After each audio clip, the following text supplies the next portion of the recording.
안녕하세요. 오늘은 제가 모유수유에 대한 얘기를 함께 나눠보면 어떨까 해서 카메라를 켜게 됐어요. 정말 많은 엄마들이 모유수유에 대해서 그리고 또 분유에 대해서 고민을 하고 또 의문점을 가지고 궁금한 것들이 많이들 있으신 것 같더라고요. 근데 사실 저는 지금 넷째까지 완무 예정이기 때문에 분유에 대해서는 사실 저는 몰라요. 비전문가고, 모유에 대해서도 전문가는 아니지만, 그래도 제가 경험한 것들을 알려드릴 수 있는 유경험자로서 저의 경험담을 조금이라도 들려드리면 도움이 되지 않을까 하는 생각에 잠깐 이야기를 나눠보려고 해요. 저는 모유수가 좋다, 뭐 분유가 좋다 이런 걸 다 떠나서 그냥 제가 처음에 모유수유를 선택을 했던 거예요. 이거는 저는 전적으로 엄마들의 선택이라고 보거든요. 엄마가 할 수 있는, 감당할 수 있는 선에서 내가 행복한 육아를 하는 게 맞다라고 생각이 들기 때문에 뭐가 정답이라고는 생각이 들진 않아요. 하지만 모유 수유를 고민하고 계시고 또 모유 수유를 하고 싶은 분들이라면 저는 유경험자로서 적극적으로 추천해 드릴 수는 있을 것 같아요. 근데 제가 첫째를 임신했을 때 왠지 모르겠는데 그냥 무조건 모유 수유를 하고 싶었어요. 제가 대구에서 출산을 했잖아요. 근데 우연히 찾아보다 보니까 대구에 김혜정 산후조리원이라고 산후조리원이 있었는데 그분이 KBS 생활의 달인에 나오셨던 분이더라고요. 근데 뭘로 나왔냐? 모유수유의 달인으로 나오셨던 분이신 거예요. 그래서 제가 너무 잘 됐다 해서 그 산후조리원에 예약을 하려고 했더니 인기가 너무 좋아서 6개월 전에는 예약을 해야 들어갈 수 있는, 예약이 굉장히 힘든 그런 인기 있는 조리원이었는데 때마침 제가 출산을 할 때쯤에 정말 너무 신기하게도 대구가 작긴 하지만 저희 집에서 한 5분 거리? 정말 가까운 곳에 2호점을 오픈을 하신 거예요. 그래서 제가 몇 달이 남지 않은 상황에서 정말 운이 좋게 예약을 할 수가 있었어요. 그래서 제가 그 조리원에 들어가서 모유수유에 대한 교육도 받았고요. 그리고 마사지도 받았고 했는데 처음 딱 그 마사지를 받았을 때 저는 그 느낌을 잊을 수가 없어요. 왜냐면 제가 환희가 첫째가 나중에 출산에 대한 얘기도 제가 말씀을 드리겠지만 미숙아로 태어났어요. 그리고 또 뭐 여러 가지 문제가 있어서 중환자실에서 한 3주 정도 있었거든요.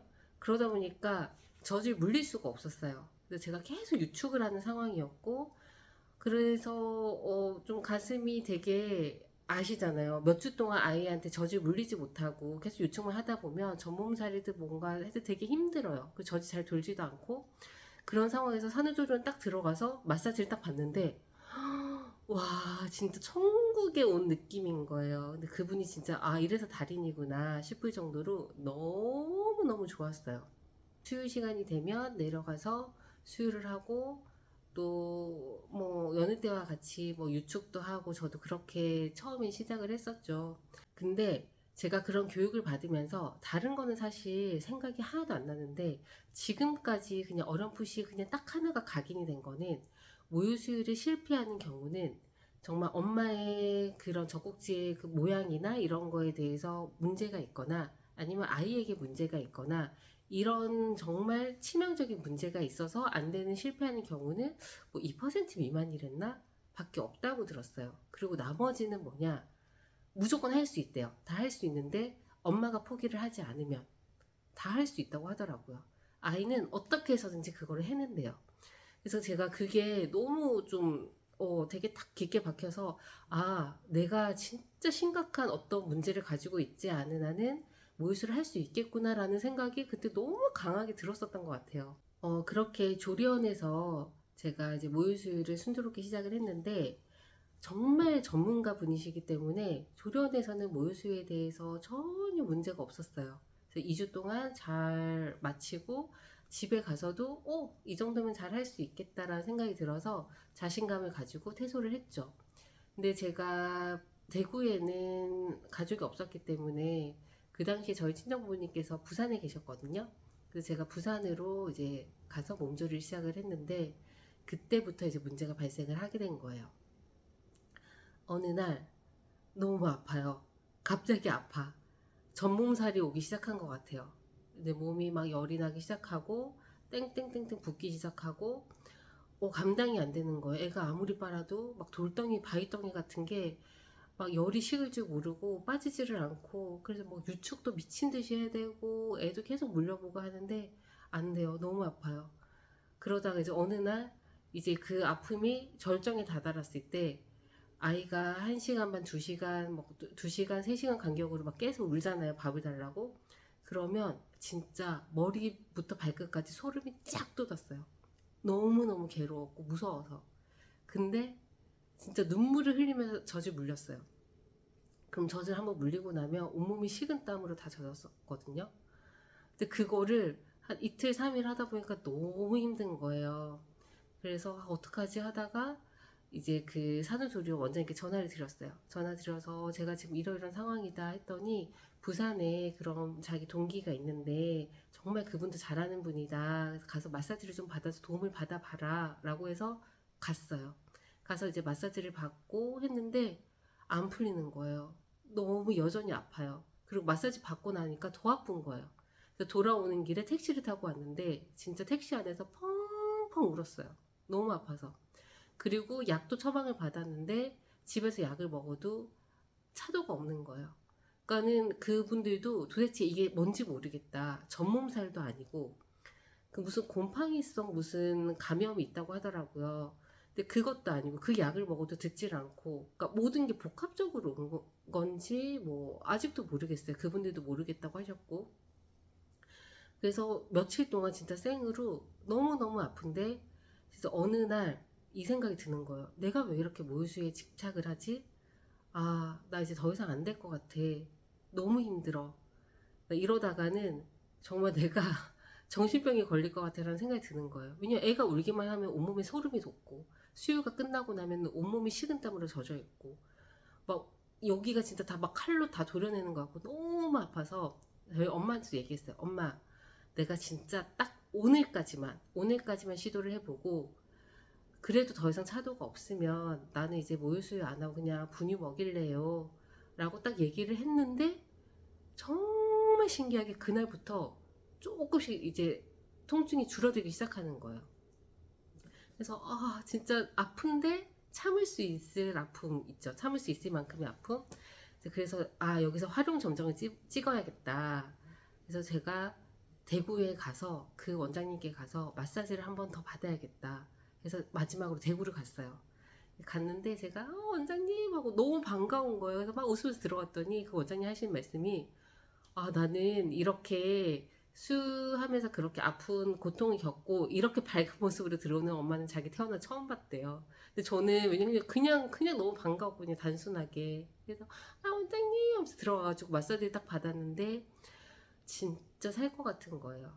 그래서 그때부터 이제 첫째 모유수유가 저에게는 힘들지 않았어요. 그 다음부터는 이제 전몸살도 오지 않았고 정말 합이 잘 맞았다고 해야 되나요? 그래서 그 다음부터는 모유수유가 너무 행복하더라고요.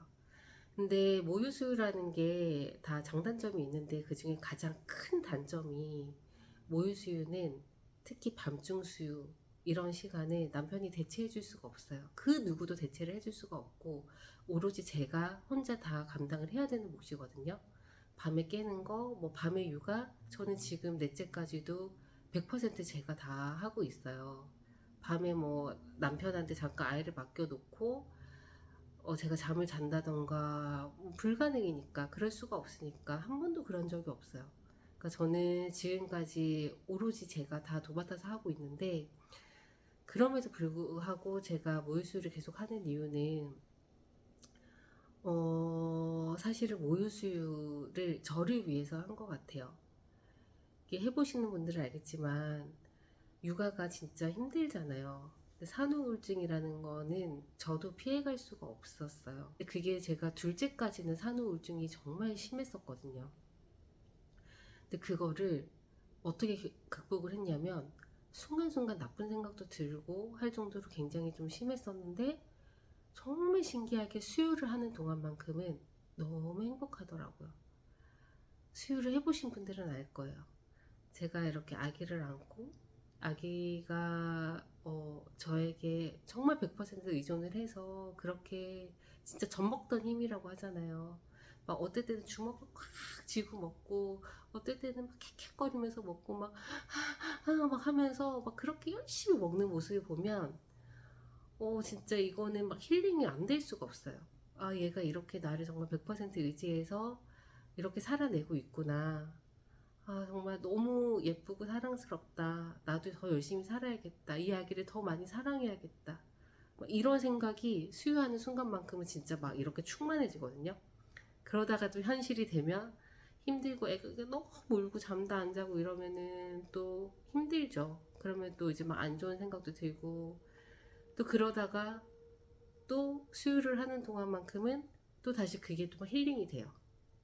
그러다가 또 다시 현실로 돌아오면 또 올라오다가 내려오다 이게 계속 반복이 되면서 모유수유가 저를 지금까지 지켜준 것 같아요. 막 너무 힘들고 그런 순간 분명히 있을 거예요. 육아를 하다 보면. 근데 이 수유를 하는 동안은 아이도 힐링이 되고 부모인 엄마인 나도 힐링이 되고 그리고 엄마랑 아이가 정말 100% 교감을 할 수 있는 시간이잖아요. 그래서 이 시간은 정말 그 누구도 아무리 육아를 많이 도와주는 아빠도 이 교감은 느낄 수가 없어요. 이게 제가 생각했을 때는 엄마의 가장 큰 특권인 것 같아요. 그리고 또 제일 좋은 거는 젖병을 씻을 필요가 없어요. 밤에 일어나서 소독을 하거나 뭐 분유를 타거나 이러지 않아도 되고 비몽사몽 막 졸려도 그냥 아이 안고 젖을 물리면 되고 이거는 너무너무 좋아요. 근데 대체할 수 없다는 게 단점이긴 하지만 현재는 지금은 저는 제가 좋아서 하는 거기 때문에 불만은 없어요. 얼마 전에 이제 제가 호주에 있다 보니까 한국이 되게 그립잖아요. 근데 윤도현 밴드가 호주에 시드니에 콘서트를 하러 온다고 하더라고요. 그래서 제가 남편한테 진짜 아무 생각 없이 저는 당연히 뭐 갈 생각도 없었고 아무 생각 없이 얘기를 했어요. 여보 호주에 윤도현 밴드 온다더라? 이랬더니 남편이 진짜 1도 안 망설이고 갔다 와 이러는 거예요. 그래서 시드니인데 진짜 가도 돼? 비행기 타고? 이랬더니 갔다 오래요. 그래서 순간 진짜 한 3초 진짜 너무 좋았어요. 왜냐면 제가 한국에서 윤도현 밴드 콘서트를 한번 갔었는데 되게 좋았던 경험이 있거든요. 그래서 가서 막 이렇게 좀 소리 지르고 오면은 스트레스가 확 풀릴 것 같아서 한 3초 정도 너무 행복해가지고 아 진짜? 딱 했는데 순간 딱 스친 생각이 그럼 준이 모유 수유 어떡해? 나는 아직 얘 3시간 4시간 간격으로 수유를 해야 되는데 이 생각이 딱 들면서 아니야 나 2년 동안은 아무 데도 못 가. 2년 동안은 그냥 집에 있어야 돼. 딱 이렇게 얘기를 하는데 하나도 아쉽지가 않은 거예요. 왜냐면 나는 얘를 최소 20개월에서 2돌 정도까지는 완무를 할 계획을 가지고 있고 그거는 아까도 말씀드렸듯이 누구도 대체할 수 없는 거기 때문에 제가 옛날에는 이게 왜 나만 희생을 해야 되나라는 생각도 했었는데 희생을 그냥 받아들이니까 행복하더라고요. 왜냐? 나만 할 수 있는 거니까. 그리고 얘가 어릴 때만 할 수 있는 거지. 얘가 초등학교 들어가서, 중학교 들어가서, 그때 뭐 나중에 시간 된다고 할 수 있는 게 아니잖아요. 지금만 가능한 거기 때문에, 기꺼이 나는 행복한 마음으로 하고 싶다라는, 그렇게 딱 생각을 먹으니까 억울하지가 않더라고요.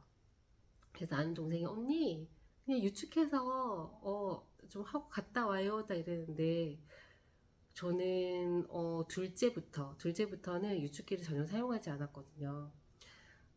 왜 굳이 유축을 해야 되는 필요성이 없더라고요. 그냥 직수를 계속 하다 보면은 얘랑 나랑 합이 안 맞아요. 처음에는 한 2주에서 길게 갈 때는 3주에서 한 달이 걸리기도 하는 것 같아요.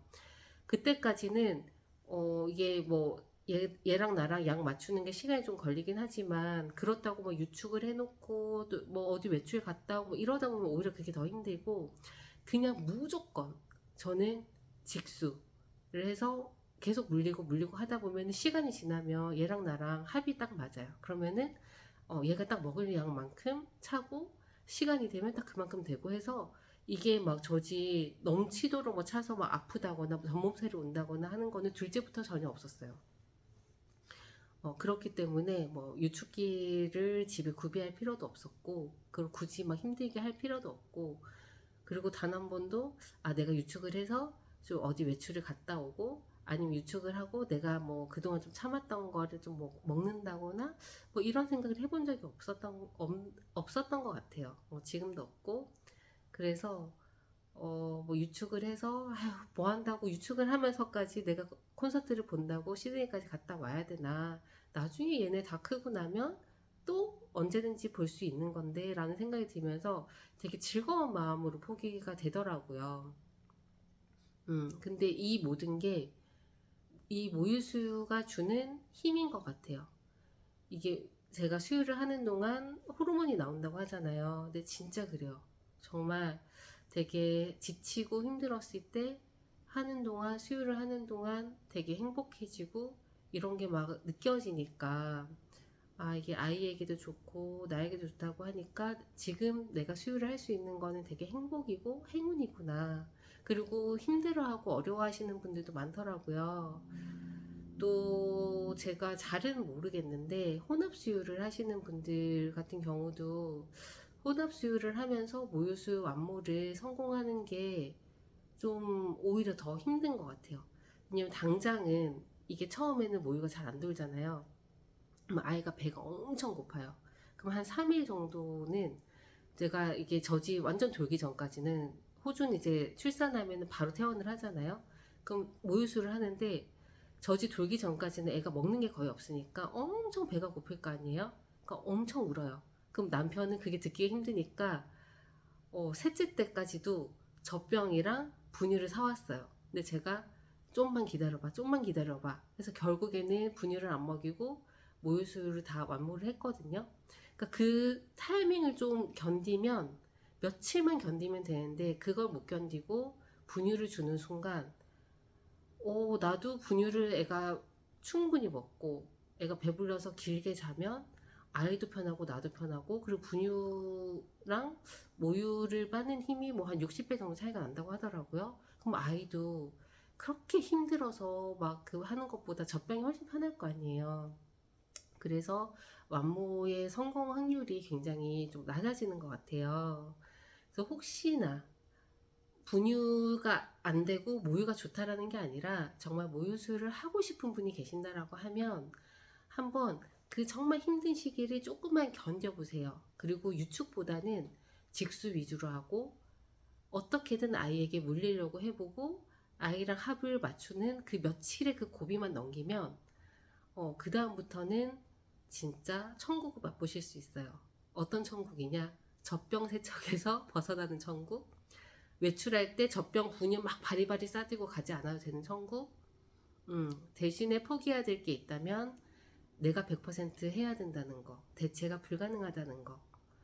그래서 앞서도 제가 말씀드렸지만 모유가 정답이다, 분유가 정답이다는 없어요. 그거는 엄마의 선택이지만 저는 모유를 선택한 경험자로서 모유 수유를 고민하고 계시고 하고 싶은 분이 계시다라고 하면 저는 경험자로서 추천을 드리고, 또 힘내서 끝까지 가면 웬만한 분들은 다 가능하시다. 나는 안 되나 봐. 아니에요. 엄마가 포기하지 않으면 98%는 할 수 있대요. 그러니까 힘내시고 오늘도 행복한 육아 하세요. 감사합니다.